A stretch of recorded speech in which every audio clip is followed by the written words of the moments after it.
গল্পের নাম জলতরঙ্গ। লেখিকা মহুয়া সমাদ্দার। মিনু, কড়া করে একটু কফি করে দে তো, মাথাটা ছিঁড়ে যাচ্ছে যন্ত্রণায়। ঘরে ফিরে ওয়াশরুমে ঢুকতে ঢুকতে কথাটা বলল বিপাশা। বিপাশা মানে Bipasha Chattoraj, the renowned composer and singer. ওয়াশরুমে ঢুকে শাওয়ারের তলায় দাঁড়িয়ে রইল বেশ কিছুক্ষণ। সারাটা দিন আজ কোর্টেই কাটাতে হয়েছে। আজই তো সেই বিশেষ দিন। রিমা আজ চলে গেল ওই বাড়িতে। রিমা মানে বিপাশার একমাত্র সন্তান। বিপাশা হেরে গেছে আজ, গোহারা হেরেছে। যদিও আজ আর হার জিতের কিছুই ছিল না। কোর্টের এই অর্ডারটা তো রিমার 5 বছর বয়সেই হয়েছিল। আজ শুধু রিমার 14 বছর বয়স হয়ে গেল, তাই কার্যকর হলো আদেশ। আদারওয়াইজ আজকের দিনে এটা তো হওয়ারই ছিল। বহু বছর ধরেই এই ক্ষতটা বেড়ে চলছিল ক্রমশ। আর পারছে না সহ্য করতে বিপাশা। ওয়াশরুম থেকে বেরিয়ে মিনুর গুছিয়ে রাখা রাত পোশাকটা একেবারে পরেই নিল। খাটের উপর 2 পা ছড়িয়ে বসল। আজ কয়েকদিন ধরেই রাতে না ঘুমিয়ে ঘুমিয়ে শরীরের অবস্থা মারাত্মক খারাপ।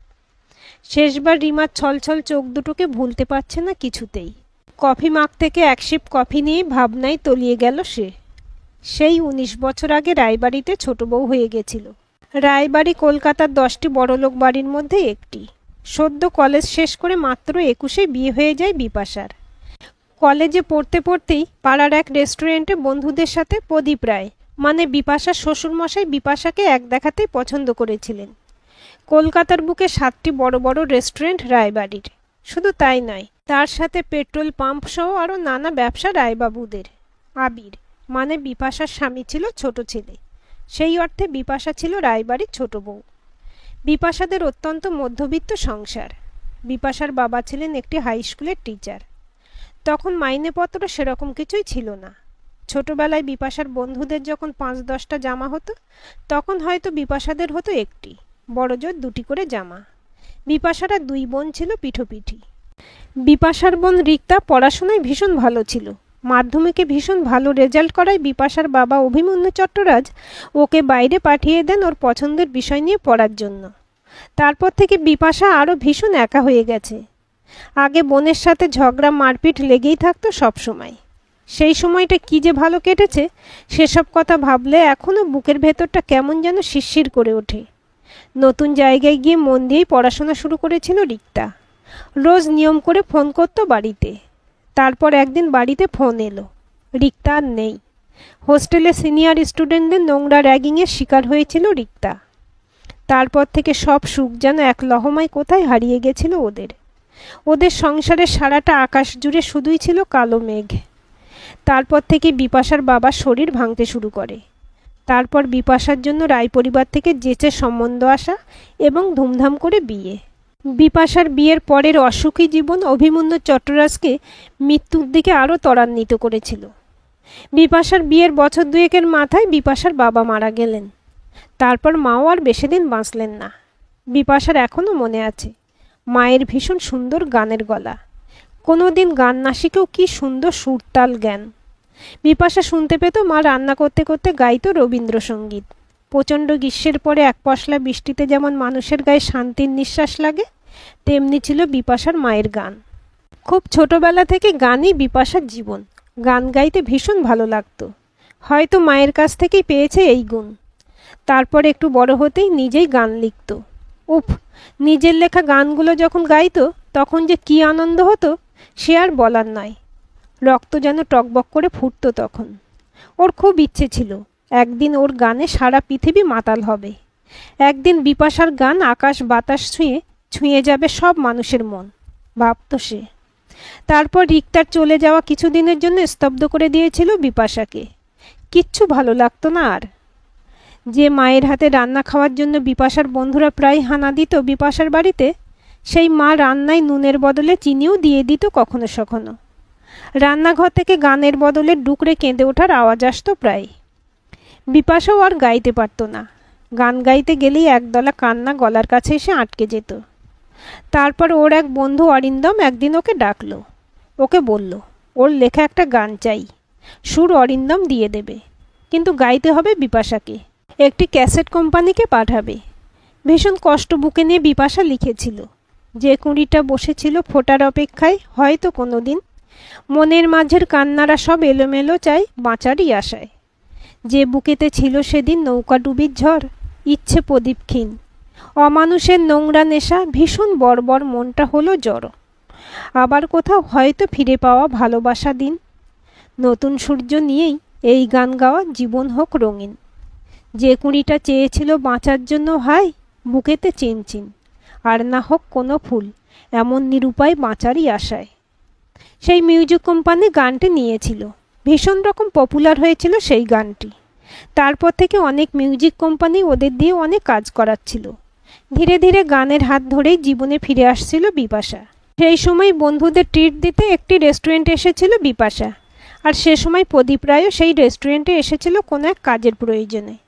সেই রেস্টুরেন্টে যা বিল হয়েছিল ভুল করে 100 টাকা কম নিয়েছিল ওরা, কিন্তু বিপাশা হিসেব করে দেখতেই সে ভুল চোখে পড়ে। তারপর সে যেচে গিয়েই টাকা দিয়ে আসে। ওখানেই চোখে পড়েছিল বিপাশাকে। ব্যবসায়ী চোখ হিরে চিনতে ভুল করেননি। তারপরই বিয়ের প্রস্তাব নিয়ে চট্টরাজ বাড়িতে যাওয়া এবং বছরখানেকের মাথায় বিপাশার বিয়ে হয়ে যাওয়া। অভিমন্যুবাবু ভেবেছিলেন তার অসুস্থ শরীরে যদি কিছু ঘটে যায় তখন তো আরও বিপদে পড়বে মা মেয়ে, তাই এমন প্রস্তাব স্বভাবতই হাতছাড়া করতে চাননি উনি। তাছাড়া প্রদীপবাবু মানুষ হিসেবে খুব ভালো বলেই সবাই জানত। খুব ধুমধাম করে বিয়ে হয়ে গেল বিপাশার, যদিও তার বিয়ের বিন্দুমাত্র ইচ্ছেও ছিল না, কিন্তু তবুও বাবার অশক্ত মুখের দিকে তাকিয়ে আর না করতে পারেনি সে। তারপর বিয়ের পরে শ্বশুরবাড়িতে এসে স্বামী মানে আবিরকে দেখা খুব কাছ থেকে। প্রথম প্রথম আদরে ভালোবাসায় ভরে গেছিল বিপাশার জীবন। 3 বছরের মাথায় ছোট্ট রিমি এলো ওদের কোলে। তারপর হঠাৎ করেই অরিন্দমের থ্রুতে একটা বিখ্যাত মিউজিক কোম্পানি বিপাশাকে চায় তাদের নতুন অ্যালবামের জন্য। গোল বাঁধল সেখানেই। রায়বাড়ির বউরা বাইরে বেরিয়ে গান গাইবে, সেটা কোনো মতেই চলতে পারে না। আবির একেবারেই চাইল না সেটা। ও যে বিপাশাকে পছন্দ করতো না তা কিন্তু নয়, কিন্তু একটি বিশেষ যোগ্যতায় সে তার স্বামীকেও ছাপিয়ে যাবে, এটা তার বরদাস্ত নয়। আর সে কারণেই শুরু হলো বিপাশার উপর মানসিক অত্যাচার।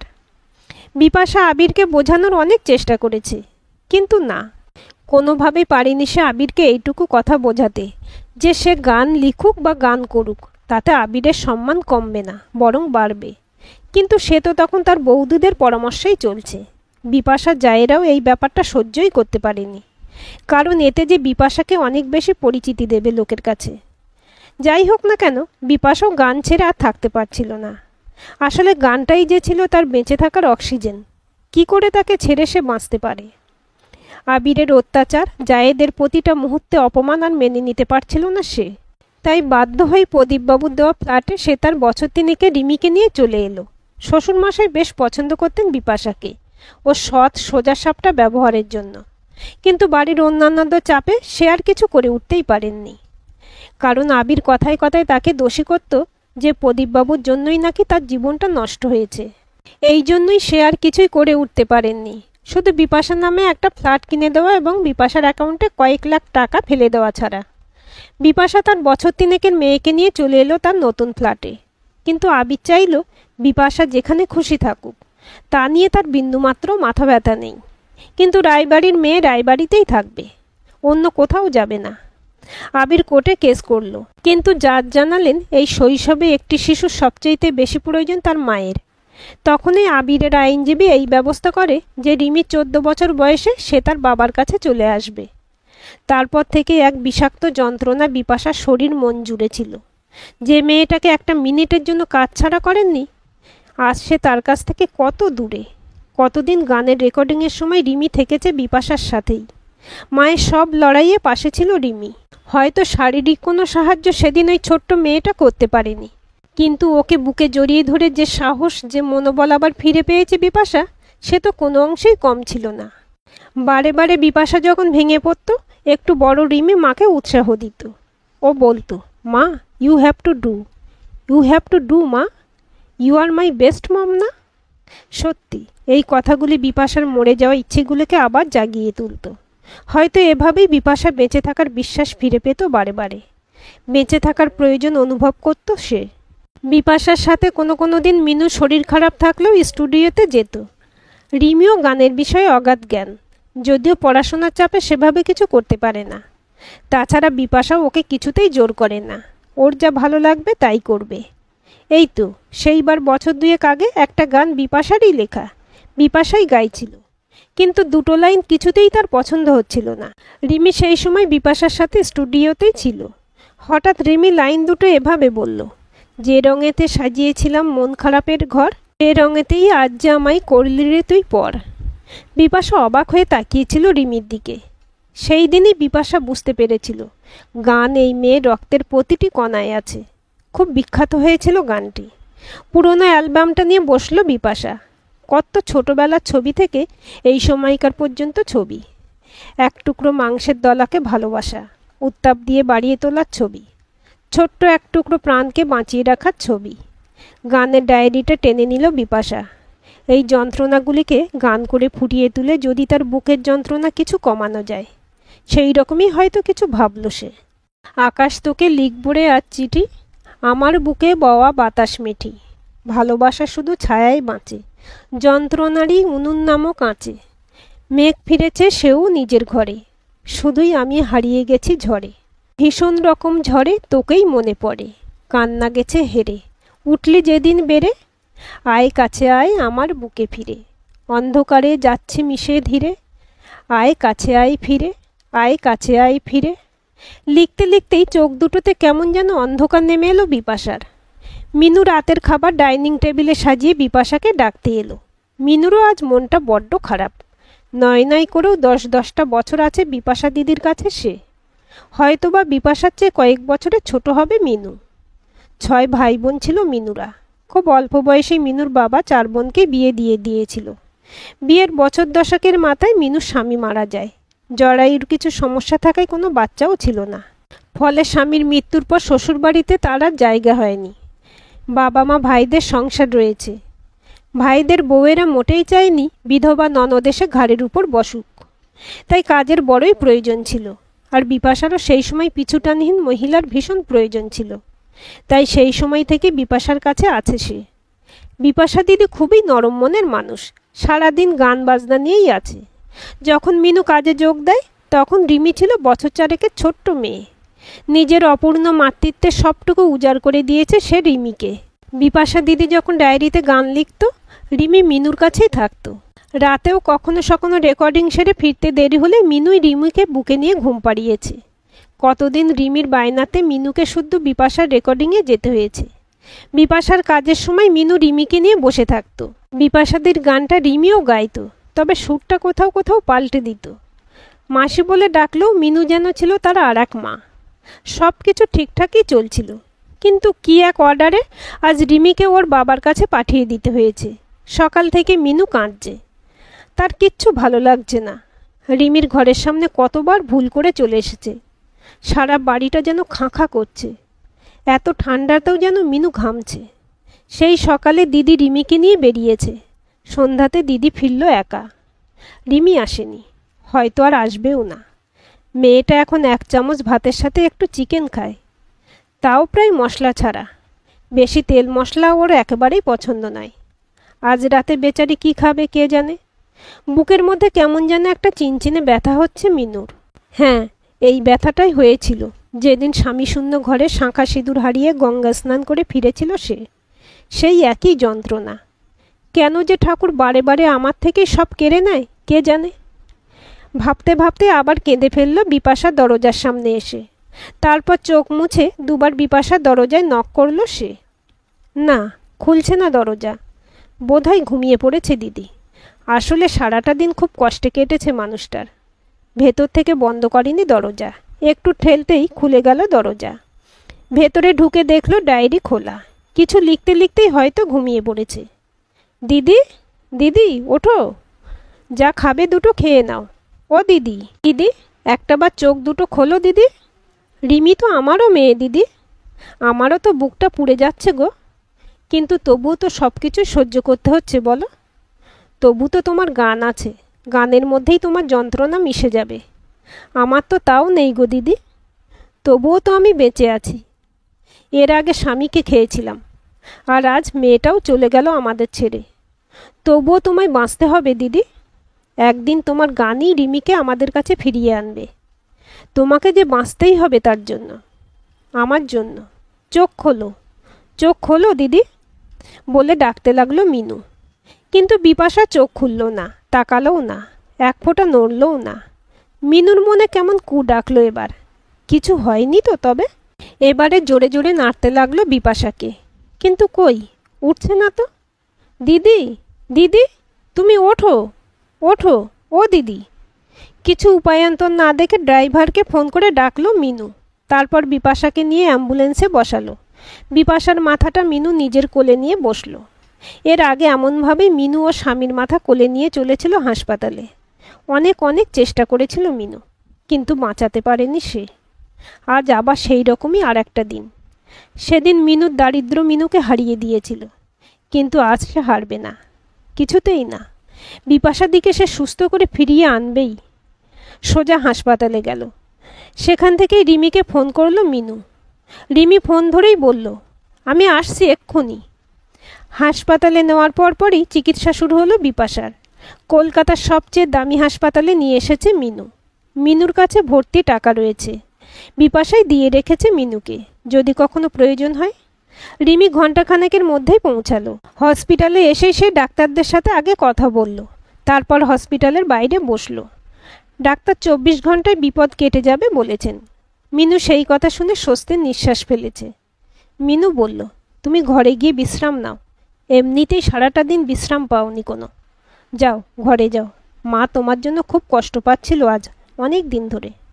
সেই কত ছোট্ট থেকে কত লড়াই করে মা তোমায় বড় করেছে, জীবনের সবটুকু দিয়ে। আর আজ সেই তোমাকেই ছাড়া সে কি বাঁচতে পারে বলো তো মা? যা, ঘরে গিয়ে হাত মুখ ধুয়ে একটু ঘুমানোর চেষ্টা কর। ড্রাইভারকে ডাকছি। রিমি কোনো কথা না বলে মিনুর বুকে মাথা রেখে হাউ হাউ করে কাঁদতে লাগলো। তারপর উঠে গাড়ির দিকে চলতে চলতে বলল, মায়ের জ্ঞান ফিরলেই আমাকে ডাকবে কিন্তু মাসি, আমি জেগেই থাকবো। আমায় ডাকবে, প্রমিস করো। মিনু ওকে আশ্বস্ত করলো যে ওকে সাথে সাথেই ডাকবে। তারপর ধীরে ধীরে রিমি গাড়ির দিকে এগিয়ে গেল। আজ যেন বাড়িটাকে রিমির একেবারেই নতুন লাগছে, অচেনা লাগছে। আজই তো সকালে সে এই বাড়ি ছেড়ে এসেছিল, মাঝখানে মাত্র কয়েকটি ঘন্টা, কিন্তু যেন কতদিন পর সে ফিরেছে। মাহীন বাড়িটা যেন কি ভীষণ অদ্ভুত লাগছে, কি ভীষণ শান্ত, কি ভীষণ অসহায় লাগছে নিজেকে। নিজেকে ভীষণ অপরাধী লাগছে। ওর জন্যই তো আজ মায়ের এই অবস্থা। কিন্তু রিমিরই বা কী করার ছিল? এটা তো কোর্টের অর্ডার। রিমির ইচ্ছে তো কেউ জানতে চায়নি। রিমি তো মোটেও চায়নি ওরকম একটা অচেনা পরিবেশে থাকতে। ওই বাড়িতে একমাত্র দাদুকেই খুব ভালোবাসে সে। দাদু তো এই বাড়িতে প্রায়ই আসে। দাদুর সাথে কত গল্প তার। দাদু এতক্ষণে বোধহয় হসপিটালে পৌঁছেও গেছে। রিমির সাথেই আসতো, কিন্তু মায়ের ওরকম খবর পেয়ে লকারে কী সব খুঁজছিল দাদু। তাই তো ড্রাইভার কাকুই ওকে হসপিটালে পৌঁছে দিয়ে গেছে। কিন্তু দাদু ছাড়া এই বাড়িতে আর কাউকেই যেন নিজের লাগে না রিমির। দাদু ছাড়া আর কারো গায়েই যেন ভালোবাসার গন্ধটা ঠিক পায় না। বাবা তো সেই কবেই নতুন মা নিয়ে এসেছে, একটি ভাইও হয়েছে রিমির, কিন্তু সব কিছু যেন কেমন পরপর, কেমন অজানা অচেনা। এই কটা ঘন্টায় ওর যেন দম বন্ধ হয়েই গেছিল। তাছাড়া মা ছাড়া তার অস্তিত্ব এই প্রথম সে আবিষ্কার করেছিল। তার জীবনের সবটুকুই মাময়। যত কষ্টই হোক, মায়ের বুকে একটু মাথা রাখলেই যেন একটা ম্যাজিক হয়ে যায়। সব কষ্ট সেখানেই শেষ হয়ে যায়। তাই জন্যই তো মায়ের শরীর খারাপের খবর পাওয়া মাত্রই সে আবির রায়, মানে তার বাবাকে জানিয়ে দিয়ে এসেছে যে তার পক্ষে তার মাকে ছেড়ে থাকা সম্ভব নয়। কিন্তু রিমার বাবাও তো দমবার পাত্রী নয়। তখন লিখে দিয়ে এসেছে রিমি, আমি রিমা রায়, আমার মা বিপাশা চট্টরাজের কাছে ফিরে যাচ্ছে সম্পূর্ণ নিজের ইচ্ছায়। এর জন্য যা শাস্তি প্রাপ্য তা আমি মাথা পেতে নেব। তারপর সে বেরোতে পেরেছে। ভুল যা করা তা তো হয়েই গেছে, আর নয়। কারো ইচ্ছের দাস তো সে নয়। তার নিজের ইচ্ছা মায়ের কাছে থাকা, তাই সে মায়ের কাছেই থাকবে। হাত মুখ ধুয়ে সে মায়ের ঘরে ঢুকলো। মা অতটা গোছালো নয়, কিন্তু মা যখন বাইরে থাকে তখন মিনু মাসি মায়ের ঘরটা সুন্দর করে সাজিয়ে রাখে। শুধু মায়ের একটাই আদেশ থাকে, মিনু মাসি যেন মায়ের গান লেখার খাতায় হাত না দেয়। রিমি দেখলো খাটের উপর ডায়েরিটা খোলা অবস্থায় পড়ে আছে। একটা গান লিখছিল মা। লিখতে লিখতেই বোধহয় অসুস্থ হয়ে গেছে। আজ হঠাৎ কি মনে হলো রিমির, আনফিনিশড গানটা যদি সে নিজেই শেষ করে দেয়, মা নিশ্চয়ই ভীষণ খুশি হবে। ডায়েরিটা হাতে নিয়ে গানটা আগে পড়ল, তারপর খসখস করে কয়েকটা লাইন লিখে দিল। ডায়েরি থেকে যখন মাথা তুলল, দেখল ভোরের আলো ফুটে গেছে। মিনু মাসিকে ফোন করলো সে। মিনু মাসি বলল, এক্ষুনি এসো রিমি, দিদির জ্ঞান ফিরেছে, তোমাকে একবার দেখতে চাইছে। রিমি সাথে সাথে ছুটল মায়ের কাছে, ড্রাইভার কাকুকে সঙ্গে নিয়ে। গিয়ে দেখল বিপাশার কেবিন থেকে ডক্টর বেরোচ্ছেন। বিপাশার কেবিনে বিপাশার চ্যানেল করা হাতের উপর মিনু মাসি আলতো করে হাত রেখে দাঁড়িয়ে আছে। বিপাশা চোখ বুজে আছে। মা, ডাকল রিমি। সাথে সাথে দুটো ছলছলে চোখ মেলে তাকালো বিপাশা। রিমি মায়ের বুকে হালকা করে মাথা রেখে বলল, মা গো, তোমার মেয়েটা তোমার বুকে সারা জীবনের জন্য ফিরে এসেছে। আমি তোমায় ছেড়ে আর কোনো দিনও কোথাও যাব না। আমি ওদের লিখে দিয়ে এসেছি। বিপাশার চোখ দুটো দিয়ে নিঃশব্দে জল ঝরতে লাগলো। 1 সপ্তাহ হাসপাতাল আর বাড়ি করে কাটল রিমি আর মিনুর। আর একজনও অবশ্য রাত দিন হাসপাতালেই কাটিয়েছেন এই কদিনের বেশিরভাগ সময়টাই, রিমির দাদু প্রদীপবাবু। যেদিন বাড়ি ফিরবে বিপাশা, সেদিন খুব ভোরে উঠেই দিদির পছন্দের খাবার বানিয়েছে মিনু। রিমিও তাকে হাতে হাতে একটু আধটু সাহায্য করেছে বইকি। কি ভীষণ আনন্দ হচ্ছে দুজনেরই। রিমি যেন মা শূন্য ঘরটা আর নিতে পারছিল না। বিপাশা ঘরে ঢুকে এদিক ওদিক তাকালো। সাদার উপর হলুদ আর লাল সুতোর কাজে একটা সুন্দর চাদর পাতা। ঘরটা সুন্দর করে সাজানো। বিপাশার পছন্দের রজনীগন্ধা ফুলদানিতে রাখা। প্রদীপবাবু বিপাশাকে পৌঁছে দিয়ে একটু চা খেয়েই বেরিয়ে গেলেন। বিপাশা এদিক ওদিক তাকাচ্ছে দেখে রিমি বিপাশার গানের খাতাটা মায়ের হাতে তুলে দিল। পাতা উল্টাতে উল্টাতে হঠাৎ শেষ পৃষ্ঠায় চোখ আটকে গেল। এটাই তো সেই রাতে লিখছিলাম। ও মাই গড, এটা তো রিমির হাতের লেখা। রিমি গানটা শেষ করেছে। কি সুন্দর লিখেছে। বিড়বিড় করে বিপাশা বলল, এই তো আমি এসে গেছি মা, ভালোবাসায় দাও মুড়িয়ে আছে যত যা। আর যেও না অন্ধকারে মিশে, দেব তোমায় শুধু আলোর দিশে। দুঃখ মাগো কিসে, সবুজ ধানের শীষে। আকাশ তোকে লিখছে প্রথম চিঠি, আমার মাকে দে না বাতাস মিঠি। লিখব তোকেই চিঠি, দে না বাতাস মিঠি। মাংসের স্টু নিয়ে ঘরে ঢুকলো রিমি। বিপাশা রিমিকে বুকের মধ্যে নিয়ে দুজনে মিলে শুরু করলো গানটা। আকাশ তোকে লিখব রে আজ চিঠি, আমার বুকে বওয়া বাতাস মিঠি। আজকের গল্পটি আপনাদের কেমন লাগলো কমেন্ট করে জানাবেন। ভালো লাগলে লাইক, শেয়ার, সাবস্ক্রাইব করবেন এবং নতুন ভিডিও আপডেট পেতে বেল আইকনটি ক্লিক করে রাখতে ভুলবেন না।